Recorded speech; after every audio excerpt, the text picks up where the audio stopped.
नमस्कार, समाचार र मनोरञ्जन एक साथ यो हो हिमालय टेलिभिजन। म पंकज अधिकारी। हिमालय समाचारमा तपाईलाई स्वागत छ। प्रारम्भ गरौं प्रमुख समाचारबाट।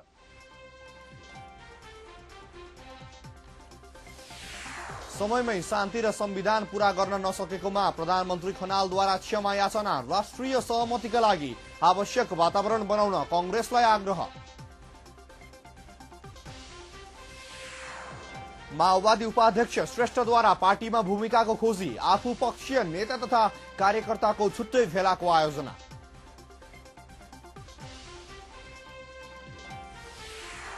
युनाइटेड बैंकका सञ्चालक द्वय सिंह र अमात्य पक्राउ। सिंहले 27 र अमात्यले 7 करोड रुपैयाँ हिनामिना गरेको अभियोग। आम उपभोक्ताको स्वास्थ्यमा गम्भीर खेलवाड। फलफूल भण्डारण स्थल नै दुर्गन्धित। फलफूलबाटै रोग फैलन सक्ने त्रास।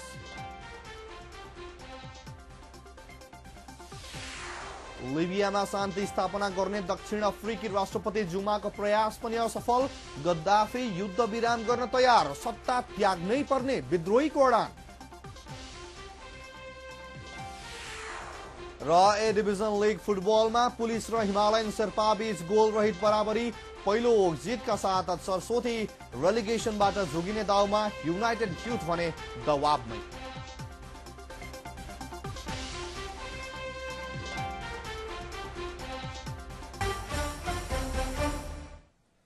अब समाचार विस्तारमा। प्रधानमन्त्री झलनाथ खनालले राष्ट्रिय सहमतिका लागि नेतृत्व हस्तान्तरण गर्न आफू तयार रहेको स्पष्ट पार्नु भएको छ।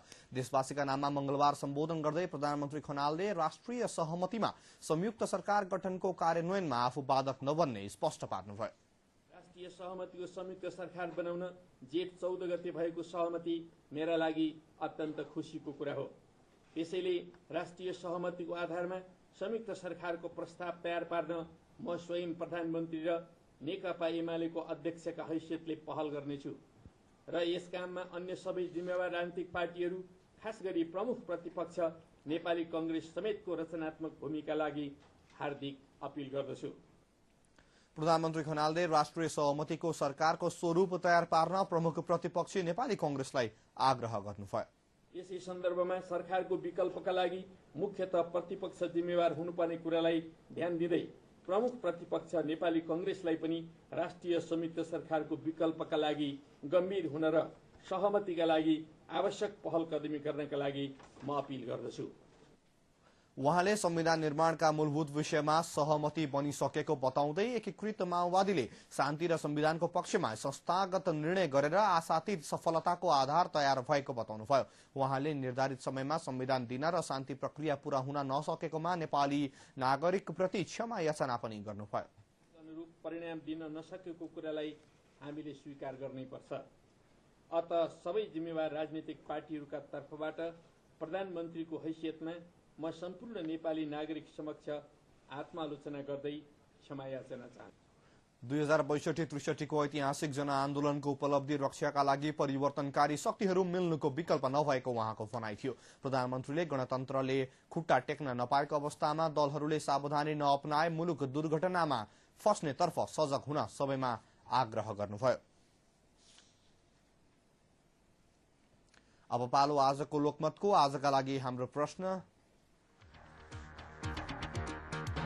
राष्ट्रिय सहमतिका लागि सत्ता छोड्न तयार रहेको प्रधानमन्त्रीको सम्बोधनलाई कसरी लिनुहुन्छ?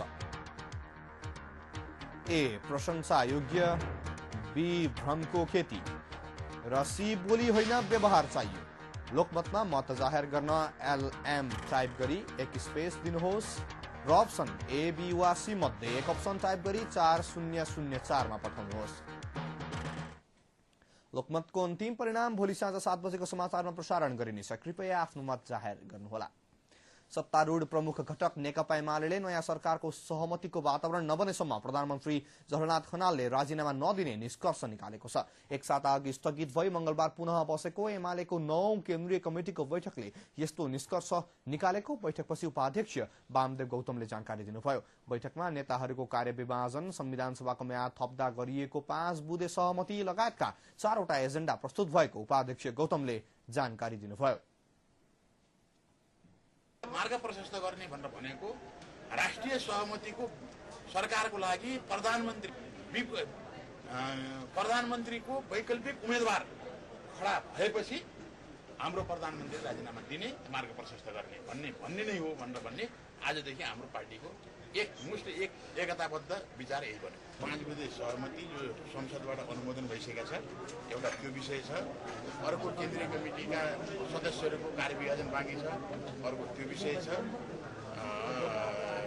र त्यसपछि विभिन्न विभागका प्रतिवेदनहरू ल्याउने प्रस्तुत गर्नुपर्ने आवश्यकता छ र ती विषयहरू छन् र अन्य कतिपय विषयहरू पनि। जेठ 9 गतेदेखि सुरु भएको बैठक 2 दिन बसेर स्थगित भएको थियो। यसअघिको बैठकमा स्थायी समिति सदस्य केपी शर्मा ओलीले 9 बुँदे प्रस्ताव प्रस्तुत गर्नुभएको थियो। प्रस्तावमा प्रधानमन्त्री झलनाथ खनालले राजीनामा दिनुपर्ने लगायतका माग उल्लेख रहेको छ। एकीकृत नेकपा माओवादीका उपाध्यक्ष नारायण काजी श्रेष्ठ प्रकाश समूहले मंगलबार गोप्य भेला गरी पार्टीभित्रको अन्तर्विरोधमा आफ्नो भूमिका के रहने भन्ने विषयमा छलफल गरेको छ। काठमाडौँको सुविधानगर स्थित रूबसना पार्टी प्यालेसमा भएको भेलामा काठमाडौँ उपत्यकाका जिल्ला स्तरीय नेता कार्यकर्ता सहभागी थिए। भेलापछि संचारकर्मीसँग कुरा गर्दै उपाध्यक्ष प्रकाशले पार्टीभित्रको अन्तर्विरोध व्यवस्थापन गर्ने सम्बन्धमा छलफल भएको बताउनुभयो। केही साथीहरूले यो पार्टीभित्रको अन्तरसङ्घर्षलाई कसरी उचित ढङ्गले व्यवस्थापन गर्न सकिन्छ र पार्टी एकतालाई मजबुत पार्न सकिन्छ र पार्टीलाई नकारात्मक दिशातिर चाहिँ नजाने कामको निम्ति हाम्रो भूमिका कसरी प्रभावकारी बनाउँछ भने अन्तर्क्रिया गर्न खोज्नु भएको हुनाले हामी केही साथीहरूसँग अहिले म अन्तर्क्रियामा आएको हुँ।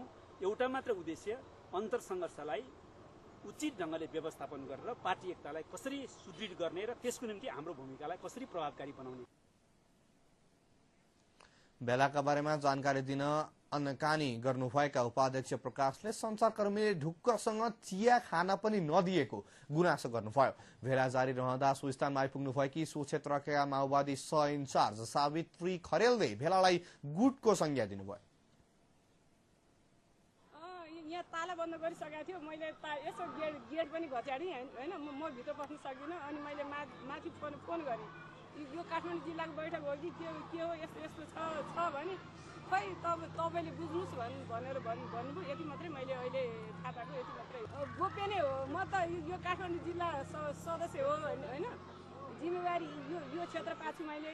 त्यसले गर्दा मलाई चाहिँ थाहा छैन कि यो विषयमा। अहिले भर्खरै निस्किँदाखेरि कमरेड प्रकाशले देखेँ मैले, त्यसकारण यो गुटको बैठक हो कि भन्ने मैले महसुस गरेको छु, यति मात्र हो। एकता केन्द्र र माओवादीका बीच 2065 सालमा एकता भएपछि एकता केन्द्रका नेता प्रकाश माओवादीका उपाध्यक्ष बन्नुभएको थियो। यद्यपि एकता प्रकरणसँगै माओवादी प्रवेश गर्नुभएका बाँकी शीर्ष नेताहरू भेलामा सहभागी हुनुभएको थिएन। माओवादीमा अन्तर्विरोध चुनिँदै जाँदा प्रकाश समूहले छुट्टै छलफल थाल्नुलाई अर्थपूर्ण रूपमा लिइएको छ। समाचार जारी छ, हामी ब्रेकपछि आउँछौं।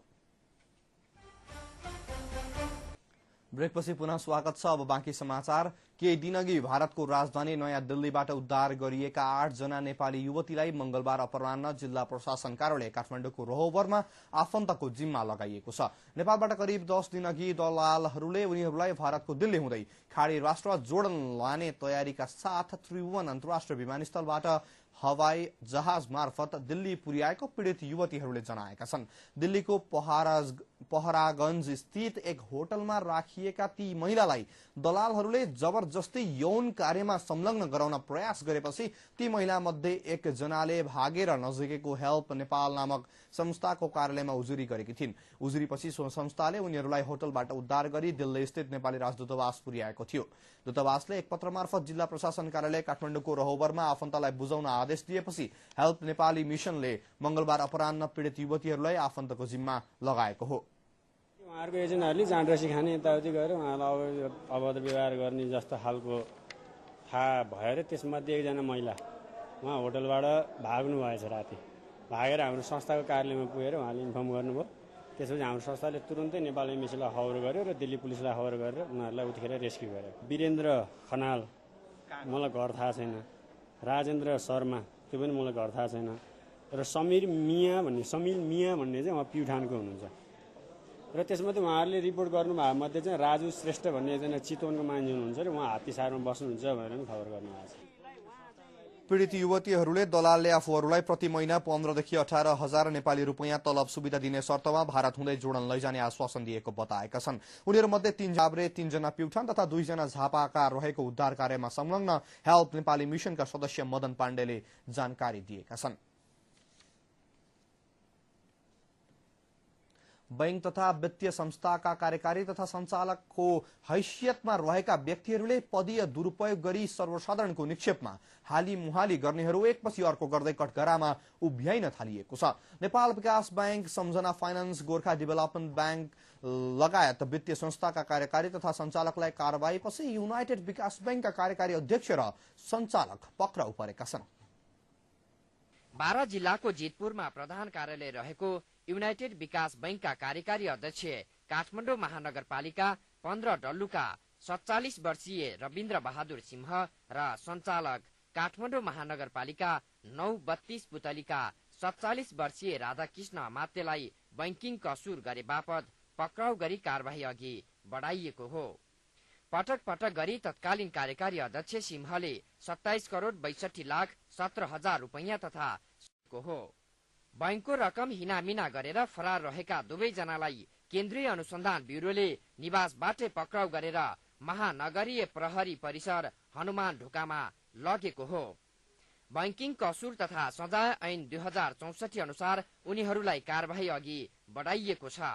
यो बैंकिङ कसुर तथा सजाय ऐन 2064 को जुन कसुर भनेर हामीले त्यसमा अनुसन्धान गरिरहेछौँ, त्यसका धेरै क्याटेगोरिकली भन्नु पर्दाखेरि चाहिँ जस्तो तपाईँको यो त झन्डै 27 करोड भन्दा बढीको त अध्यक्षले नै कसुर गरेको भन्ने कुरा आछ। त्यसमा भनेपछि बिगो बमोजिमको जरिवाना र यसमा चाहिँ सजायको कुरा गर्दाखेरि पनि तपाईँको चाहिँ झन्डै 3 वर्षदेखि 5 वर्षसम्म कैद सजाय। तत्कालीन कार्यकारी अध्यक्ष सिंहले बैंकको पुँजी वृद्धिका लागि संकलन गरिएको कल इन एडभान्स बापत संकलित रकम करिब 14 करोड र विभिन्न शीर्षकमा 13.5 करोड रकम हिनामिना गरेको प्रमाणित भएको छ। त्यसैगरी सञ्चालकको हैसियतमा रहेका अमात्यले कल इन एडभान्स बापत संकलित रकम 6 करोड 75 लाख रुपैयाँ हिनामिना गरेको केन्द्रीय बैंकले जनाएको छ। नेपाल राष्ट्र बैंकले वित्तीय अनियमितता गरेको भन्दै युनाइटेड विकास बैंकलाई संकटग्रस्त घोषणा गरी तत्कालीन सञ्चालकलाई कारबाही अघि बढाएको जानकारी राष्ट्र बैंकका प्रवक्ता भास्कर मणि गेवालीले जानकारी दिनुभयो। पदीय दुरुपयोग गर्दै सर्वसाधारणको निक्षेपमा रजाई गर्नेहरूलाई थालिएका यस्ता प्रकृतिका कारबाहीले बैंक तथा वित्तीय संस्थाका सञ्चालक र कार्यकारी प्रमुखहरू सचेत हुनुपर्ने बेला आएको छ। क्यामेरामा अनन्ता भण्डारीका साथ शिव श्रेष्ठको रिपोर्ट। तपाईँ फलफुल पक्कै उपभोग गर्नुहुन्छ होला, तर हेक्का नहुन सक्छ तपाईले उपभोग गरिरहेको फलफुलले नै कतै रोग फैलाउने माध्यम त बनिरहेको छैन हो। राजधानीको सबैभन्दा ठूलो फलफुल भण्डारण गर्ने स्थान वरिपरि नै फोहोरको डङ्गुर थुप्रिएको छ। यस्तो ठाउँबाट बजारमा पुग्ने फलफुलको उपभोगले रोग फैलन सक्ने त्रास समेत उत्पन्न भएको छ। गर्मीको मौसम फलफुलको मौसमको रूपमा लिइन्छ। अहिले आँप, खरबुजा, मेवा लगायतका फलफुलको बजारले राम्रो व्यापार गरिरहेको छ। राजधानीमा मात्र मासिक रूपमा 5 देखि 700 ट्रक फलफुल भित्रिने गर्छ। यसरी छिमेकी मुलुक र देशका विभिन्न भागबाट फलफुल ल्याइँदा लामो बाटोका कारण धेरै फलफुल बाटोमा नै कुहिन्छ। त्यसमाथि भण्डारणको उचित व्यवस्था नहुँदा व्यापारीलाई त मर्का परेको छ नै, साथै आम उपभोक्ता समेत यस्तो फलफुल खान बाध्य छन्। हामी यो मजबुरीले बसेका छौँ, यहाँ बाध्यताले। यसमा कुनै हाम्रो स्वार्थ छैन कि यहाँ बसेर हामीलाई पनि असर छ, सँगसँगै जनताहरूको लागि पनि। हामीले त एक हिसाबले त सबै जनताको लागि खुवाउने हो। यो हामी आफैलाई आत्मग्लानी छ, तैपनि के गर्ने, बाध्यता हो। यस विषाक्तयुक्त फलफुल खाँदा विभिन्न किसिमका रोग लाग्न सक्छ, तर फोहोर ठाउँमा राखिएका फलफुलले पनि स्वास्थ्यमा प्रतिकूल असर गर्छ। यस विषयमा उपभोक्तालाई सचेत पार्ने त कुरै छोडौं, कुनै पनि निकायले सञ्चालनमा रहेको फलफुल बजारतिर नजर मात्र पनि लगाउन सकेको छैन। डोजर लगाउने, कहिले गिटी ल्याएर हाल्ने हाम्रो तर्फबाट त सक्दो गरेका छौँ, तर यसलाई गभर्नमेन्टको तर्फबाट कुनै पहलै भएको छैन। तपाईँको बाटो हेरिहाल्नु भयो, यति दुर्गन्ध छ, हामीलाई पनि दुःख लाग्छ। अब यो एउटा स्वास्थ्य फाइदाको लागि भनेर खाने फलफुलमा तपाईँको यहाँ आएर कुनै पनि हजुरहरूले हेर्नुहोस् अथवा अरू मान्छेले हेर्दाखेरि एकदम दुर्गन्ध आउँछ। हामी त अब एक किसिमले बानी परिसक्यो, नयाँ मान्छेहरूको लागि त यहाँ आयो भने त फलफुल खानै मन लाग्दैन। आँप, केरा, भुइँकटर पकाउन व्यापारीले कार्बाइड नामक रसायन प्रयोग गरेको त हामीले सुनेका छौं। तर कुलेश्वरमा रहेको नेपाल फलफुल थोक व्यापार संघमा आबद्ध व्यापारीहरूले फलफुल पकाउन भुस बालेर उच्च तापक्रममा फलफुल राख्ने गरेका छन्। तर फलफुलमा विषादी नमिसाइए पनि फलफुल बेच्ने ठाउँ भने हामीले फोहोर नै पायौं। फलफुल पसल नजिकै रहेको फोहोर, त्यही आइरहेको गाईबस्तु र त्यहाँ भन्केको झिंगा, यी सबैलाई हेर्ने हो भने हामी आफै पनि अनुमान लगाउन सक्छौं ती फलफुल कस्ता हुन्छन् भनेर। बागमतीको किनारमै रहेको यस ठाउँमा राज्यको तर्फबाट केही सहयोग नपाएको र सबै व्यवस्थापन पछि यो ठाउँ सुधारिएको संघका उपाध्यक्ष प्रकाश चन्द्र न्यौपाने बताउनुहुन्छ। सबै यो हामी प्राइभेटबाट सञ्चालित हौ, हामीलाई राज्यले कुनै पनि हेरेको छैन है। यो जति पनि फोहोरदेखि लिएर यो सामानहरू जति पनि ल्याउन दुःखहरू जति पनि छन् सबै यो प्राइभेटबाट हाम्रो सङ्घले हेरेर गरिरहेका छौँ। यसमा फोहोरको कुरामा अब कस्तो हुन्छ भने नगरपालिका, काठमाडौँ महानगरपालिकाले हामीलाई कुनै एउटा निश्चित ठाउँ दिएको छैन। हामी आफैले खोलाको तिर विष्णुपतिको किनारमा लगेर एउटा साइड लगाएर आफ्नै खर्चमा सीमित मान्छे लगाएर व्यवस्थापन गरेछ। नेपालमा भारतबाट मात्रै प्रति वर्ष 4,52,09,818 मेट्रिक टन फलफुल आयात हुन्छ। त्यसै गरी नेपाल भित्रै वार्षिक 6,71,389 मेट्रिक टन फलफुल उत्पादन हुन्छ। फलफुल सेवन गर्दा स्वास्थ्यमा निकै फाइदा पुग्ने गर्छ। तर यस्तो फोहोर ठाउँमा बिक्री गरेको फलफुल खाँदा स्वास्थ्यमा कस्तो असर गर्ला त? यस विषयमा यहाँ बिक्री गर्ने व्यापारी, सेवन गर्ने ग्राहक लगायत सम्बन्धित निकायले बेलैमा ध्यान पुर्याउन जरुरी देखिन्छ। क्यामेरा पर्सन निरोज श्रेष्ठका साथ स्मृति शाक्य, हिमालय टेलिभिजन, काठमाडौँ। समाचार जारी छ, हामी ब्रेकपछि आउँछौं।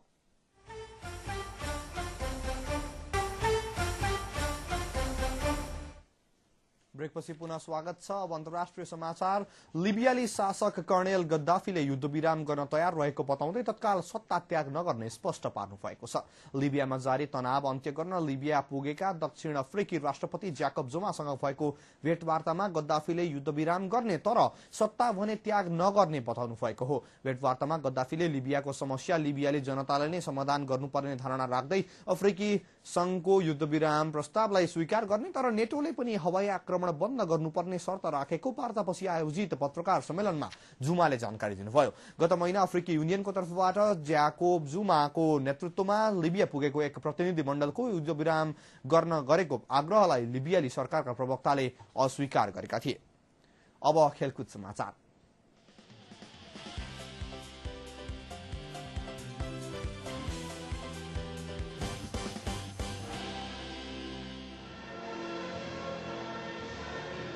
नेपाल पुलिस क्लब र हिमालयन शेर्पा क्लबले गोलरहित बराबरी खेल्दा शहीद स्मारक ए डिभिजन लीग फुटबलमा मंगलबार सरस्वती क्लबले पहिलो जित हात पार्दै रेलिगेसनबाट बच्ने सम्भावना देखाएको छ। दशरथ रंगशालामा मंगलबार सम्पन्न खेलमा अपराजित यात्रा कायम राखेको पुलिसले पहिलो बराबरी खेलेको हो। हिमालयन शेर्पाको भने यो दोस्रो बराबरी हो। मंगलबार नै भएको अर्को खेलमा भने युनाइटेड युथ क्लबलाई 3-1 गोल अन्तरले पछि पार्दै सरस्वती क्लबले तालिकामा पहिलो जित लेखाउन सफल भयो। 6औं खेलमा आएर पहिलो जित लेखाएको सरस्वतीले यसअघि एक खेल पनि बराबरी खेलेको थियो। हारसँगै युनाइटेड युथ क्लब पनि रेलिगेसनको दबावमा परेको छ। तथापि अझै 11 खेल भने खेल्न बाँकी छ। युनाइटेडले पनि यसअघि एक खेल बराबरी खेलेर तालिकामा 1 अङ्क बनाएको थियो। सरस्वतीले भने तालिकामा 4 अङ्क बनाउन सफल भएको छ। खेलको 41औं मिनेटमा युनाइटेडले गोल गर्दै खेलमा 1 गोलले अग्रता लिएको भए पनि उत्तरार्धमा त्यसलाई जोगाउन नसकेपछि हार बेहोरेको हो। सरस्वतीका लागि रमेश केसिङ, टासी लामा र तान्जानियाका योना इलिसले गोल गरेका थिए। अब मौसम। यस मौसमका प्रायोजक एपेक्स अल्टिमा। सधैँ चाहनुहुन्छ आज राति र भोलि देशभर आंशिक बदली भई पूर्वी क्षेत्र तथा अन्य पहाड़ी भेगका कई स्थानमा मेघगर्जन सहित वर्षा हुन सक्ने र अन्य स्थानमा मौसम सफा रहने जल तथा मौसम पूर्वानुमान महाशाखाले जनाएको छ। आज राति काठमाडौँको न्यूनतम तापक्रम 17 र 19 डिग्री सेल्सियस बीच र भोलि दिउँसोको अधिकतम तापक्रम 27 र 29 डिग्री सेल्सियस बीच रहनेछ। भोलि सूर्योदय बिहान 5:09 र सूर्यास्त साँझ 6:55 हुनेछ। यस मौसमका प्रायोजक एपेक्स अल्टिमा। सधैँ चाहनुहुन्छ। बिदा हुनु अघि अहिलेसम्मका प्रमुख समाचार फेरि एकपटक।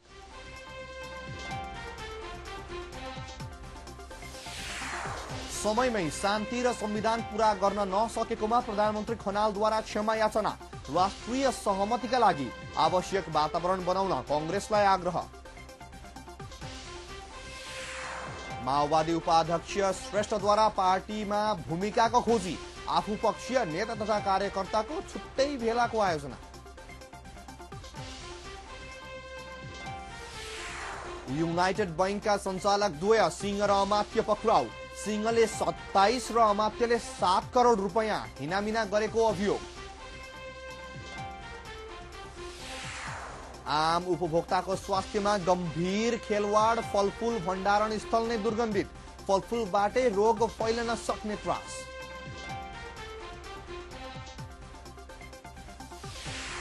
लिबियामा शान्ति स्थापना गर्ने दक्षिण अफ्रिकी राष्ट्रपति जुमाको प्रयास पनि असफल। गद्दाफी युद्ध विराम गर्न तयार। सत्ता त्याग्नै पर्ने विद्रोहीको अडान। र एडिभिजन लिग फुटबलमा पुलिस र हिमालयन शेर्पा बीच गोलरहित बराबरी। पहिलो जितका साथ सरस्वती रेलिगेसनबाट जोगिने दाउमा युनाइटेड युथ भने दबावमै।